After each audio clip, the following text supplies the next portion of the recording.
महाराष्ट्र विधानसभा निवडणुकीच्या मतदान प्रक्रियेला सुरुवात झालेली आहे। राष्ट्रवादीचे कार्यकारी अध्यक्ष प्रफुल्ल पटेल यांनी गोंदिया येथे सहकुटुंब मतदान केले आहे। आपल्यासोबत बोलण्यासाठी स्वतः प्रफुल्ल पटेल सर आहेत। सर काय सांगाल, सहकुटुंब आपण मतदान केले, काय आव्हान? गोंदिया माझा गृहनगर आहे आणि स्वाभाविक आहे, मी माझ्या सहकुटुंब इथे मतदान केंद्रावर आलेलो आहो आणि आम्ही आमच्या महायुतीच्या उमेदवाराला मतदान केलं।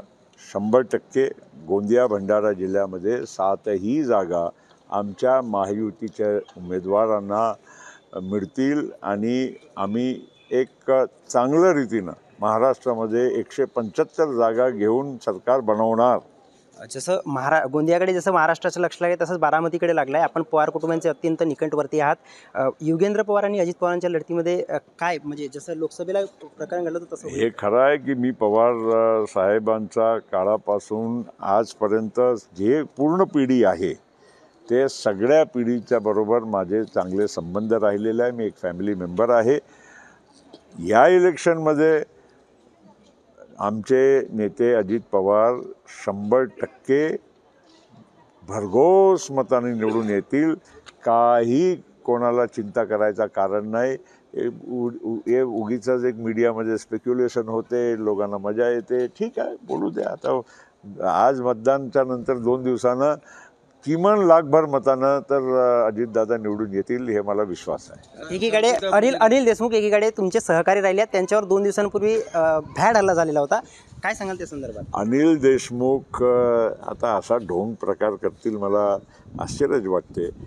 महाराष्ट्रामध्ये 288 जागामध्ये असं कधी कुठे घडत नाही आणि आपला महाराष्ट्राची संस्कृती आहे, आपण पीसफुल मतदान करतो, कुठे बूथ कॅप्चरिंग होत नाही, कुठेही असा एकमेकांच्यावर आपण हल्ला करत नाही। हे तर सहानुभूती मिळवण्यासाठी आता 10 किलोचा दगड एक तर फेकणं काही सोपं नाही आहे। 10 किलोचा दगड ट्राय करा, नाही होत।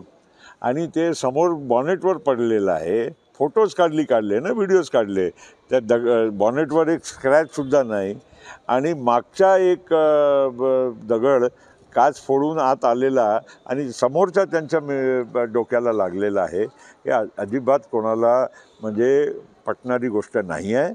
आणि जसं मी सांगितलं, समोरचे पण आज आपल्याला माहीत आहे की त्यांचे प्रतिस्पर्धी असतील की असं केलं तर त्यांना सहानुभूती मिळेल आणि उलट त्यांच्या इलेक्शनवर परिणाम होईल, असं कोणी करत नाही। हे एक खोटा प्रकार आहे आणि चौकशी झाली पाहिजे, मी असं म्हणत नाही, पण मला विश्वास बसत नाही की हे काय खरं आहे। सर, एक शेवटचा प्रश्न घेतो।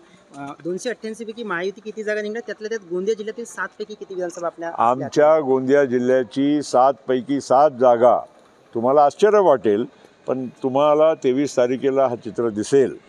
आणि त्याचबरोबर महाराष्ट्रामध्ये आमची महायुती कम्फर्टेबल 175 जागा किमान तरी आणून आमची सरकार परत बसतील।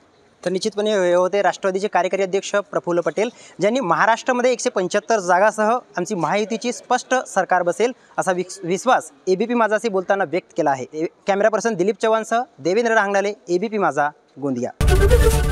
एबीपी माझा, उघडा डोळे बघा नीट।